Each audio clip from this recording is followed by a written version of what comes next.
The theme of this evening is how empires end. When I grew up in Pakistan, I knew there was plenty to debate around the phrase how empires end. But the uncontested point, insofar as the British Empire went, was, I thought, that it had ended. Move forward to my mid-20s, or more specifically 1998. This was that space of time between the Cold War and the War on Terror, when America gleamed with victory. Having spent much of the 1990s at university in America, I contrasted the triumphalism of that empire with what seemed to me, this was 1998, what seemed to me an acknowledgement in Britain that empire was over and needed to be moved on from. It was the early days of Tony Blair. Rule Britannia had been supplanted with Cool Britannia. And although that phrase quickly became tainted, I read it not only as a wry acceptance of Britain's diminished status in the world, but also a celebration of the fact that it was actually better to be cool than to oppress and dominate half the world's people. If empire seemed relevant in any way, it was in the shape of a celebrated multiculturalism, which was possible because of migration from the former colonies to Britain.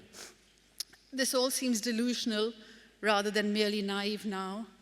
But let's not forget this was also the decade when a large number of people who would consider themselves well-informed thought the Oslo Accords would bring about a post-conflict Israel and Palestine. Of course, all these illusions of mine about Britain were quickly shattered when the War on Terror came along with its Islamophobia and illegal wars and imperialist fantasies of reshaping Iraq and Afghanistan, which were sold under the guise of women's rights and democracy, when the reality was rendition and occupation and Abu Ghraib.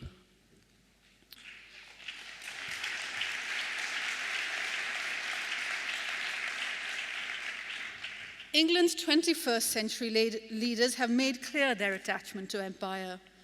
On a state visit to India, 66 years after Britain's partition plans led to the loss of at least 1 million lives, the Prime Minister, David Cameron, said, "There is an enormous amount to be proud of in what the British Empire did and was responsible for." Cameron was sticking close to the script that Gordon Brown read from in 2005 in Tanzania. The days of Britain having to apologize for its colonial history are over. We should celebrate much of our past rather than apologize for it. Of course, there had never been anything close to an apology. A turning down of the volume on empire celebration was as far as it had ever gone.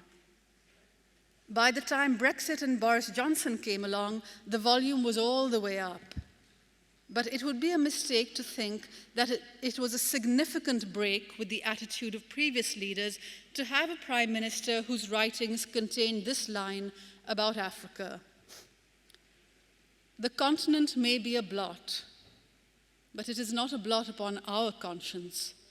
The problem is not that we were once in charge, but that we are not in charge anymore."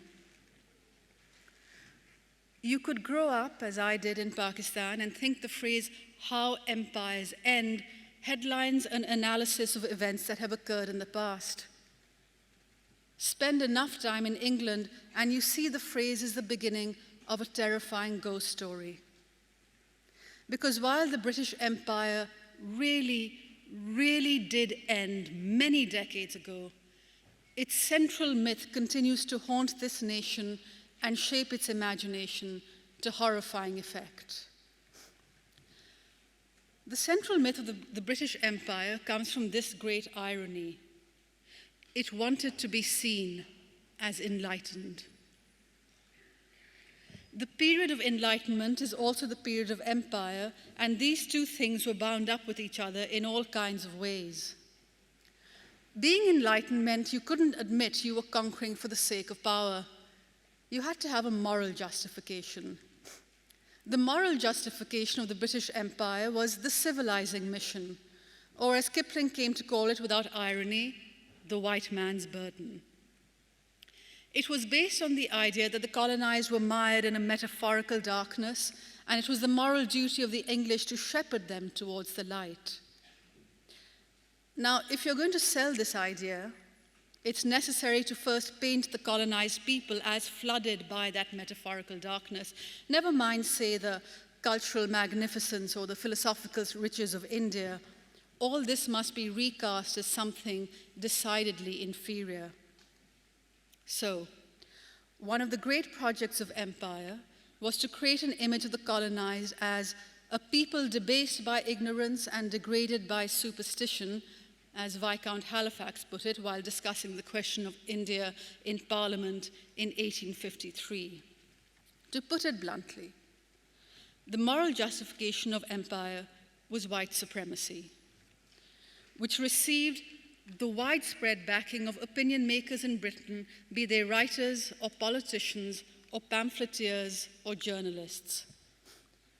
The particular advantage to the empire of this racist underpinning was that when it was felt necessary to commit atrocities against colonized people, the justification was always their barbarity.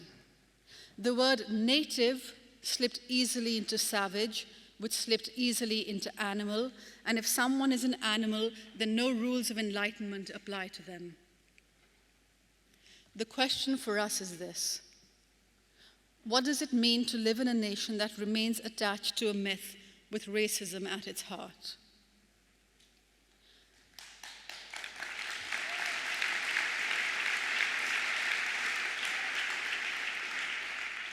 These last weeks, we have seen very clearly the answer to that. It is not actually a historic irony that British politicians of Indian descent, Rishi Sunak and Suella Braverman, should be among the most enthusiastic supporters of Israel's genocide. It is not a historical irony, just another example of how the lessons of empire continue to inform England. Over the years, the British Empire became increasingly adept at making it clear to the Indian elite that there was much advantage to be gained from setting aside race solidarity in order to ally itself with power. We are merely seeing a 21st century iteration of that. And it's really no surprise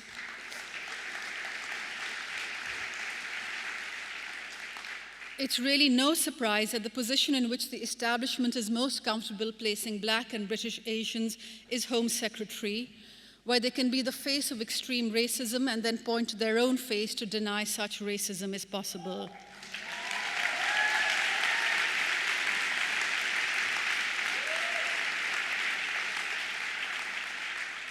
There is perhaps greater irony that the leader of the opposition at this moment in history is a former human rights barrister.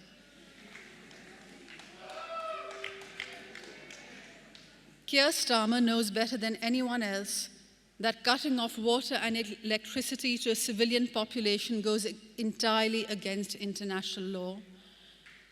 And yet,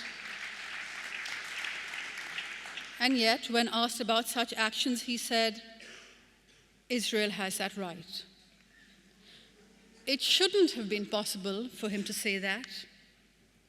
It wouldn't have been possible, not if he thought of Palestinians as people to whom international law based on principles of human rights apply.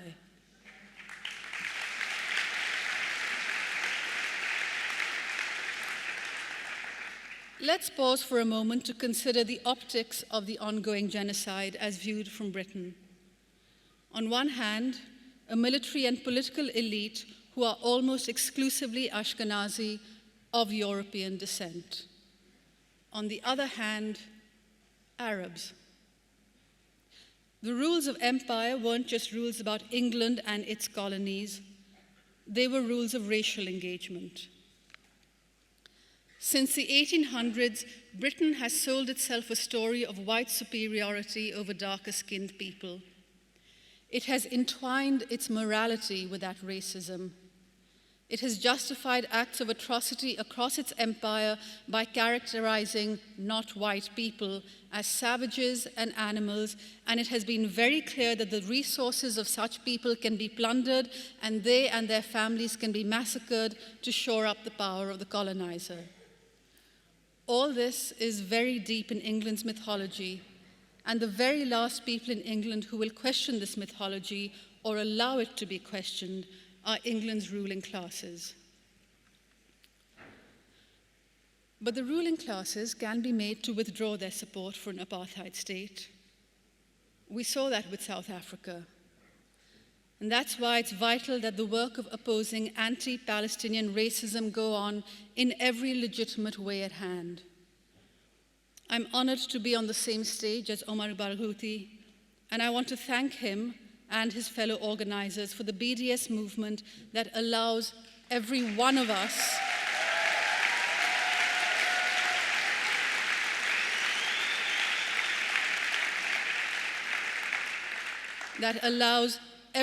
us to join in a meaningful act of solidarity and resistance in this, the defining moral issue of our time. Thank you.